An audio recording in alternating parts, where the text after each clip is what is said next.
All right, welcome into today's show. I'm your host, Kurt Mueller, joined by my co-host, Kevin Flieger. And today we're welcoming in the head pitmaster of Piglitically Incorrect BBQ, Mr. Wes Garrett. He's coming to us out of Brandon, Mississippi. Wes, thanks for joining us, sir. How you doing? Man, I'm doing well. I can't thank you enough for having me on the show. Always enjoy coming on shows like this to kind of help grow the sport of barbecue. Just have good, honest, open dialogue. With competing. It's fun, and this is where we grow our family at. So thank you guys again. That's right. And for our listeners, to show you how committed Wes is to growing this sport of competitive barbecue in his area right now, there's some pretty severe thunderstorms going on. So he's still on the show. So we thank him for that. So let's chat about Journey, Wes. That's a big component of the show. Just educate us and the listeners on your journey into competitive barbecue. So we started, I want to say pretty much like everybody else, barbecue pitmasters, right? Anyone kind of in our little realm of competing, we watched pitmasters, we got the bug from that. We probably jumped out like I did into a couple of non-sanctioned events, really caught the bug because we practiced, we jumped out there, we did really well to start out. And in 2016, we won our local Bass Pro Shop non-sanctioned event. And I say non-sanctioned because there is a huge difference between non-sanctioned and then when you jump into the big boys of KCBS, in my opinion, and even MBN and other organizations.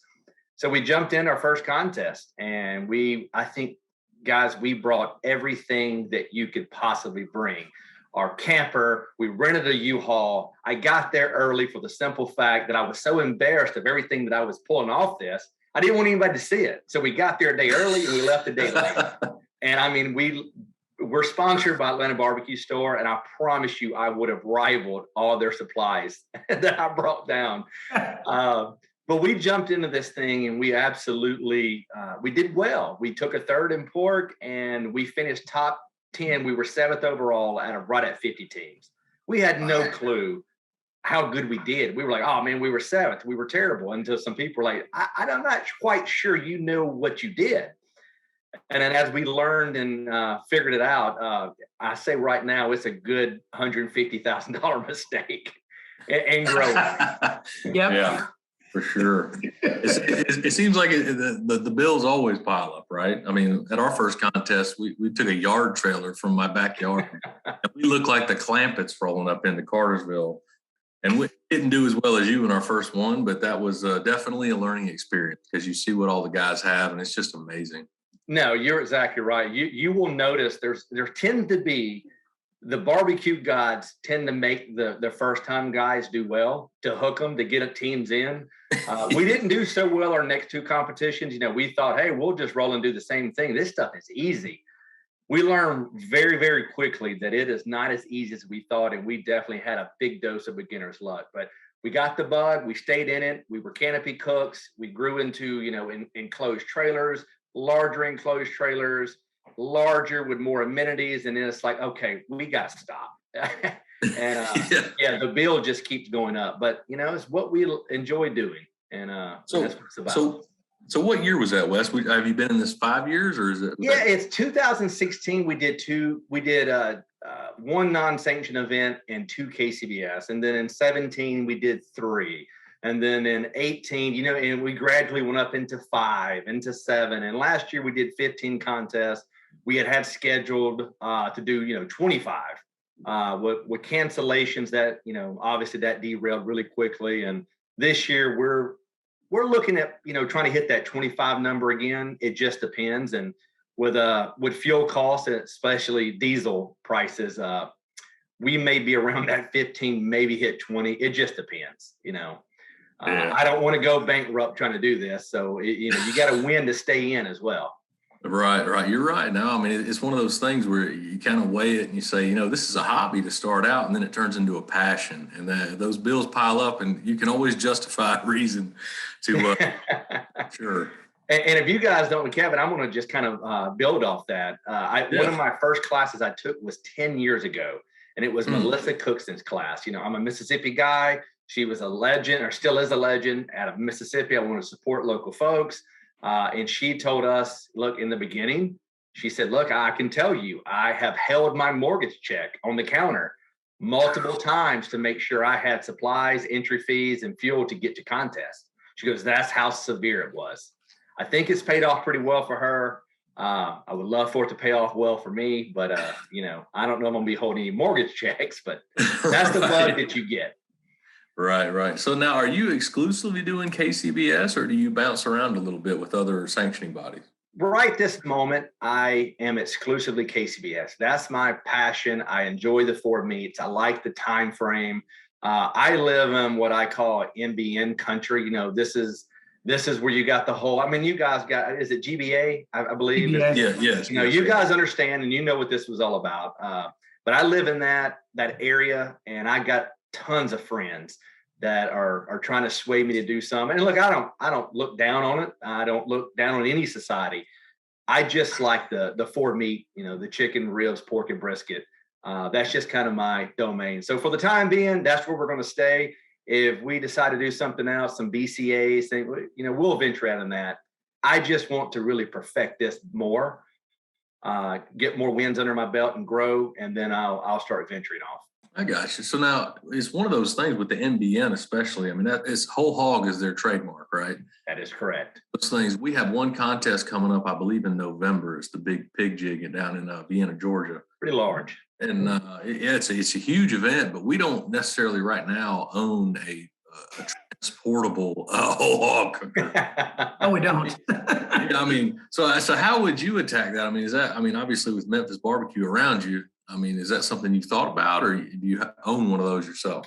Well, if I was going to get into that, and again, I'll go ahead and say I will eventually cook some of those, but yeah. I'm going to stick. They do have the whole hog, which the hog teams, you know, to them, that is the pinnacle of barbecue. But I would stick with the shoulder and the ribs. I wouldn't venture off into the whole hog for the purpose of, you know, one of my good friends just did a contest in South Mississippi that was NBN.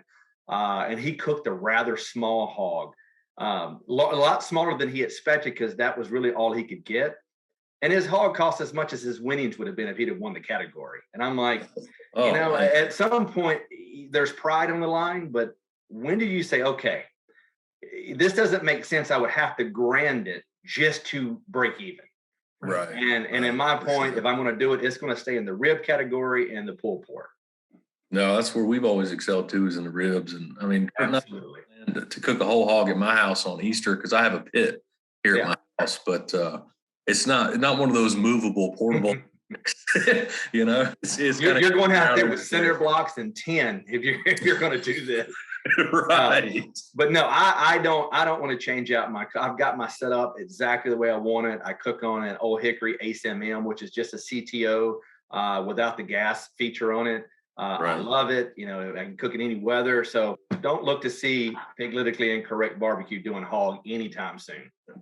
Gotcha. So I know you love the 4 meats, so I know at the class, and for our listeners, I got connected to Wes at oddly enough, a barbecue class back in January.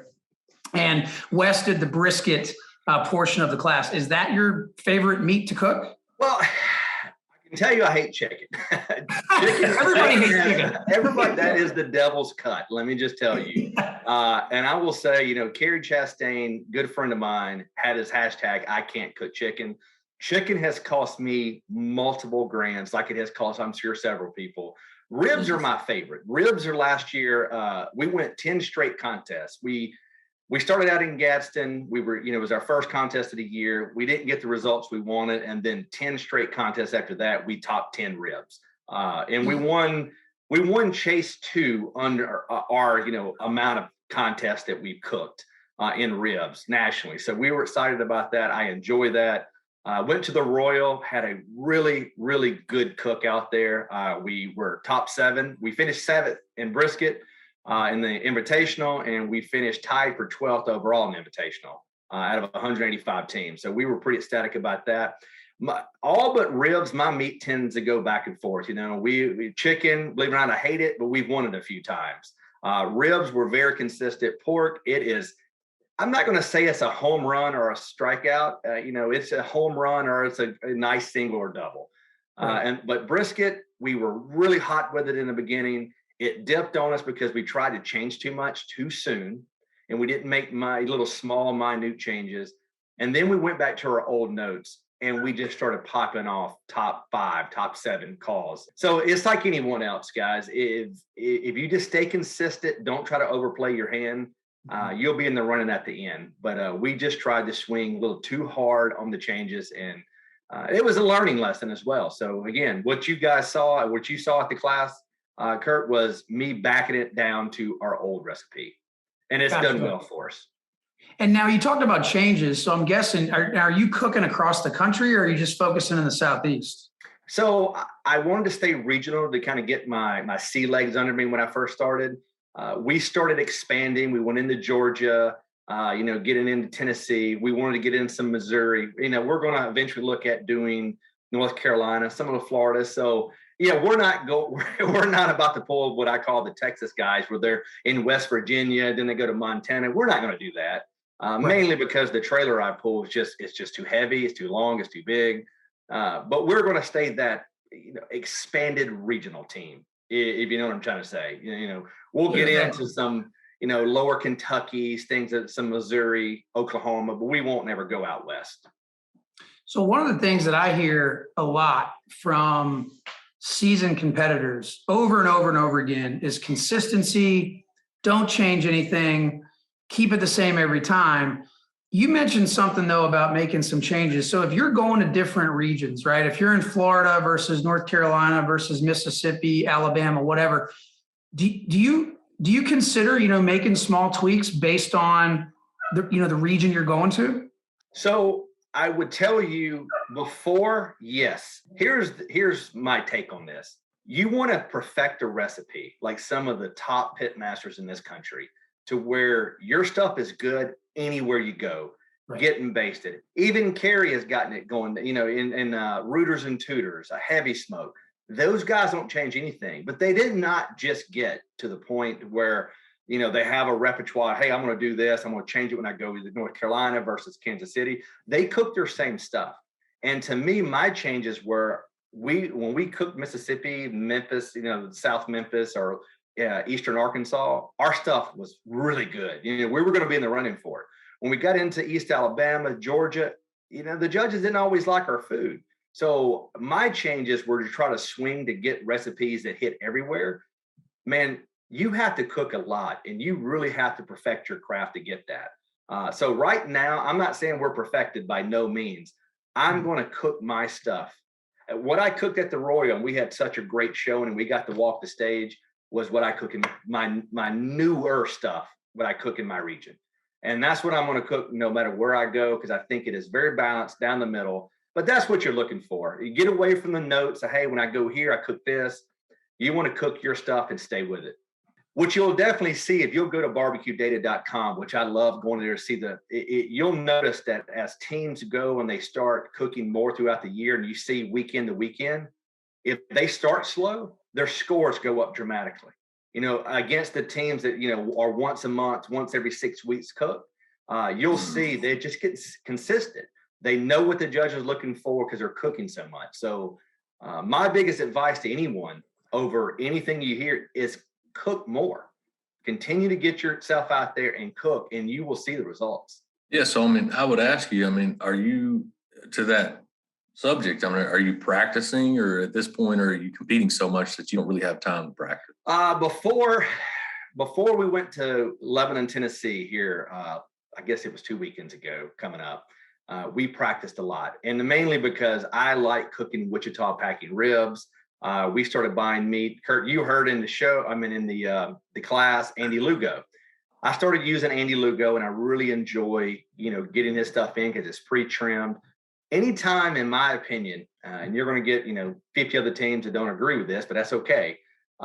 If you cook different brands, they cook different. Everything cooks different. If you change brands from Springer Mountain Chicken to Tyson or Sanderson Farms, guys, those proteins will cook different. So I cook Wichita packing ribs, and I love them. They stopped producing their competition rib because of, COVID and other things. So those are my ribs of choice. Well, I had to go to Pray Fresh, and those took practice. I had to change my pork butts. Those took practice. So Kevin, to answer your question, yes, we practiced a lot. if you saw our results in 11, I would tell you we cooked 2 old recipes and 2 very, very new, kind of the edge of your seat changes that we wanted to try. And I would suggest don't doing that. Stick with your normal recipes because they didn't do well. And that's okay because we had already agreed that we were going to do it no matter what. But yes, we practiced a lot. But now that the season's officially started and we're weekend to weekend, we can't practice. It's go time. Right. Your practice is the competitions. That is exactly right. No, you're exactly right. It's, you can I'm blessed that I work from home. It wasn't always that way. COVID happened. I work in national sales, so I was always on the road. Now these buyers don't want to see us. So we're doing Zoom, Teams, Skype calls. That allows me to, as I'm doing my day's work, to go out there and put stuff on the pit because I have a CTO on my back patio that I cater and or I practice with. So it helps me. But I don't always have that time. So my competitions are my practice now. So you do. So, okay, I was going to ask that question. So you do offer some catering as well to kind of offset the cost? I do. And it's really small because, definitely during Christmas, we do tons of turkeys, hams. I'll do one-offs for some people that I know that, hey, I'm doing, my nephew's wedding party and things like that. But I don't do a lot of broadcasting, mainly because I don't want to make what I enjoy work. I'll do it to help someone, but I don't want to be catering all the time because I want, when I cook, to enjoy it and not be like, okay, let's get through this and get this done. Right. So now, with our show, we get a lot of people that are, new to barbecue, may not particularly care about doing competition barbecue. Do you have any of those like regular, just good, wholesome recipes that you recommend for the backyard cook that really wants to take over, their cul-de-sac or their neighborhood and impress their friends? Is there kind of one of those go-tos that you like to use? Yeah, truth be told, just teaching the backyarder about wrapping. I've got so many friends and you talk about wrapping ribs and they're like, no, man, I'm just letting it roll. They don't realize what they're missing out of wrapping and keeping that moisture and that steam. The flavors and the goodness, they just don't know that. Not trying to pick up and trying to teach them the competition side of things, but just a few things, probe tenderness. Now that you guys are in the competition, I know I'm not sure how long you guys have been doing it because I haven't asked, apologies. But enough now that you see some of these people and you're like, man, they're not even probing, they're cooking to a temp. And I get online sometimes, I see people on Facebook talking about, cook that brisket to 202 and bring it. Did you probe it?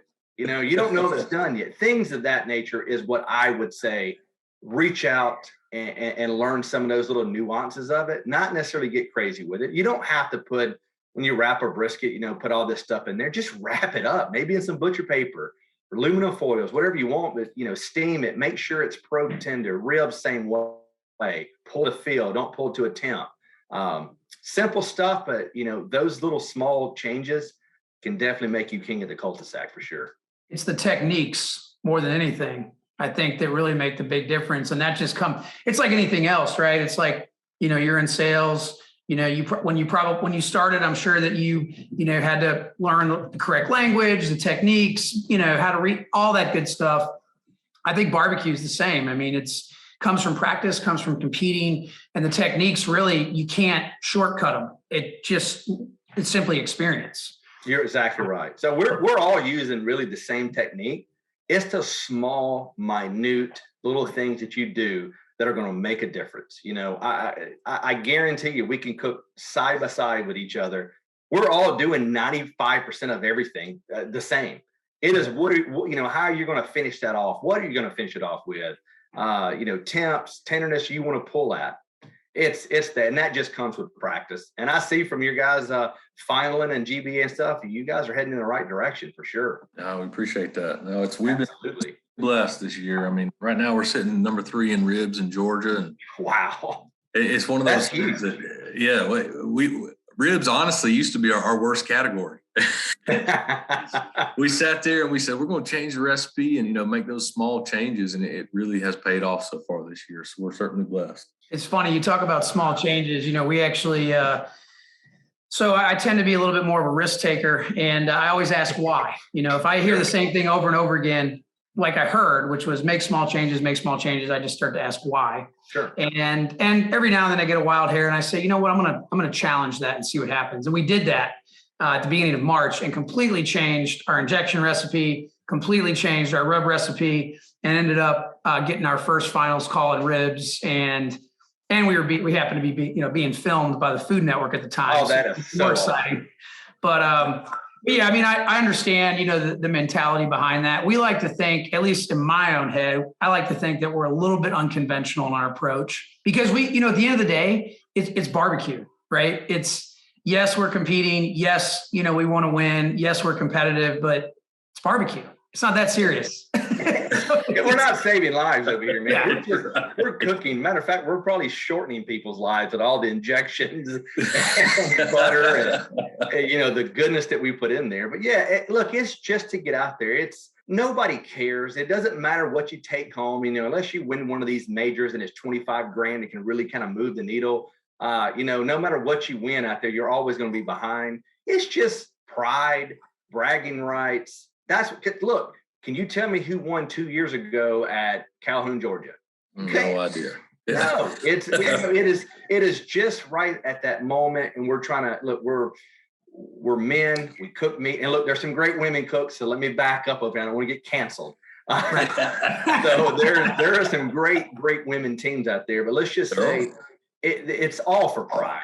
And it's, and it's fun to hang out and camaraderie and meeting new people. Like, I met you, Kurt. Man, you guys seem awesome, and I appreciate being on the show. And this is what it's about right here. To me, that is the end game. Unless you're Brad and you can make a living doing this, that would get wasted. Yeah. Unreal. That's true. Well, and it seems like it's kind of like anything else in life. It's the top, 3 to 5% of anything that can actually do, make a living out of it. And it goes back to what, to your point. You don't want to be cooking in a catering environment or a restaurant so much to where you're like, you know what, I don't want to do this anymore. Yeah. Our end game is not to have a barbecue. Our end game is that, we kicked around, once we get it some additional wins and we kind of really cement ourselves as being, in that upper echelon, because we've only cooked 43 events total ever. Just because we stayed regional, we're going to really try to blow that out here, the next few years. We may dabble in some rubs, but man, I just enjoy going around competing. There's no end game with me of a restaurant or really anything else. I'm not trying to be Big Bob Gibson and we enjoy what you see. And that is to show up, set up and have fun. That's exactly right. What about trends? I'm curious what your take is on trends right now. Obviously hot and fast. Maybe it's not trendy. Maybe it's here to stay. I don't know, but it kind of flies in the face of the traditional old school low and slow. So I know we've got the hot and fast trend going on. See a lot of guys with the drum cookers and that kind of stuff. What else are you seeing out there that is, becoming popular? Well, that is a really good question. And I have this conversation so much with my friends, and we talk, ad nauseum, it seems like every day, about barbecue. Drums have become a fad. And when I say a fad, that's not a bad thing. When I got into it, you had to have a backwood smoker. You had to. That was the go-to, the arsenal you had to have. And then you saw the jambos and the offsets really hit. Then the drums hit. Now you're seeing pellet smokers. When you see somebody winning with stuff, the reason why you want to get the sponsors jump on them is we always see who's at the top, who's winning, who won the major, the Jag, the Royal. What are they cooking on and what seasons are you using? I know so many good teams out there that if you gave them a pellet smoker and you gave them whatever rubs, they could still win. It is a tenderness game, but we are a creature of following the leader. And we see who's winning at the moment, and Brad and Chris Schaefer with Heavy Smoke, Triple H, all these great teams out there, they've got drums. So what are they? And Bill Purvis with Chicken Fried. What do? We go get drums. I've got friends now that have dropped what they're cooking on to go grab drums. And I'm not talking specifically them, but other teams that I've heard about. If you don't practice on it and you're not comfortable on it, it doesn't matter what you cook on. You know, you can cook on a Weber Smoky Mountain, and I know some people can wear you out on them. Just get proficient and stick with it. Right. We chose the Old Hickory pits because I am a one-man team when it comes to cooking. That is my official teammate, because I can set that thing up, and when it gets really roaring and going, I get 7 hours out of it where I don't touch it. And that's a beautiful thing. And that helps me instead of throwing the wood and throwing the sticks. But yeah, you're going to see that. And if somebody comes in with an Old Hickory and wins the Royal, you're going to see more teams going to them. And that's how the fads work in barbecue. It also seems like there's just a rabbit hole, I guess, for lack of a better term, of rubs and sauces and products. I mean, it's overwhelming. I mean, really, You couldn't have said it. It just goes for days. And they're all good, so I got to watch what I say, because somebody may take this like, oh, he's talking down a rub. No, they're all good, but they're all pretty damn similar. Somebody asked, were you going to make a rub? I said, no, there's no rub out there that I can come up with outside of just having my logo on it that is not going to be so close as someone else's rub. So save the money and just use and blend and get the flavor profile you want, and go from there. So, man, it seems like if you win a contest nowadays, you're going to teach a class and sell a rub. Right. And that's not a bad look. As long as somebody will pay to take your class, you're good. You're golden. But there are a lot of people out there with rubs now. And like I said, they're good. They're just, you can't tell a lot of them from the other. I would ask you, so is there one thing that you do unique? So for us, we inject our ribs, and I don't know in the GBA if there's a lot of people that do that.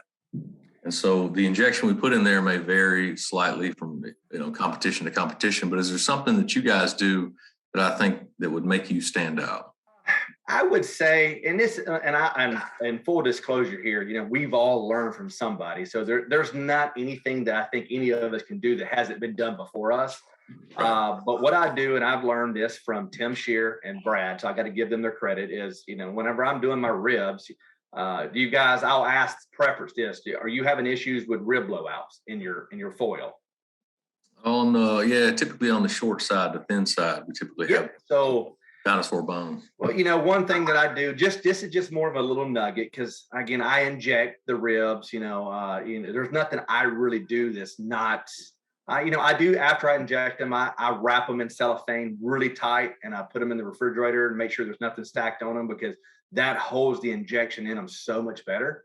But I like to take the membrane on the back and I score it in 3 levels, and I pull the middle section off and I leave the 2 ends on. And so what that does is you're leaving membranes that will absolutely hold the bones in the meat while it cooks, and it will reduce your blowouts by about 90%. Wow. That's a great tip. I mean, I'm normally the one that trims the ribs, and I tend to leave on the top side, leave a little bit of that membrane there just to help with that. But I never thought about scoring it and doing a 3-part section. I like to have it, because, you don't know where that blowout's going to come. Sometimes I have it on the thick end or the skinny side. And so I'm like, hey, let's just protect it. So I cut it down the middle, and I'm leaving just a really small, and I mean, it leaves it in there like you really, like you put a little brace on it. So, I mean, you may get a blowout here or there, but that has really helped us, because once that meat cools off, it almost like it re-adheres back to the bone. You just need to keep the bone in. But anything else, Kevin, truth be told, I mean, outside of just the type of rubs and seasons and injections, we don't do anything. I think everything that's been done. Now, we did try something this past weekend that I thought might revolutionize the brisket cook. And we really just said, hey, we're going to try this. And if it bites us, that's fine. But we've got to try it before we just, let's get it out of our system. Well, let me assure you, it's out of my system. I'll never see it again. And I'm too embarrassed to tell you what it was. Only 2 people know what it was, and they were very interested, thinking, hey, if it works, we're going to do it. But yeah, you got to do things like that. But outside of that stupid little hiccup, no, it's pretty mainstream. Gotcha. And that goes back to the techniques that we chatted about earlier. And as we wind down the show, for our listeners, again, we're chatting with the head pitmaster of Piglitically Incorrect BBQ, Wes Garrett out of Brandon, Mississippi. Check him out on Facebook. Wes, are you on Instagram as well? I am. Just search Piglitically Incorrect BBQ. Pretty much across my social media, that's what it's going to be under. There you go. So definitely check him out, follow him. And, as he mentioned, he's sponsored by the Atlanta Barbecue Store. We get a lot of our rubs and sauces from them as well as Royal Oak, which is arguably one of the biggest names in the charcoal game. Best charcoal in the game, man. And I can't brag on Ellen and Brian. I got to say Ellen first. She runs the show over there and does a phenomenal job and takes care of her sponsor teams. I would ask anyone in your audience, you won't find a better supplier out there and to make the follow up. So give those guys a shout and give them a call. That's fantastic. Yeah. Well, thanks again for your time, Wes. We enjoyed it. And hopefully we'll see you out on the trail sometime soon. Absolutely. Thank you for having me on your show. Looking forward to seeing many more. And the way you guys are going, I will see you guys on some shows here very soon. That's right. I love it. Appreciate it, guys.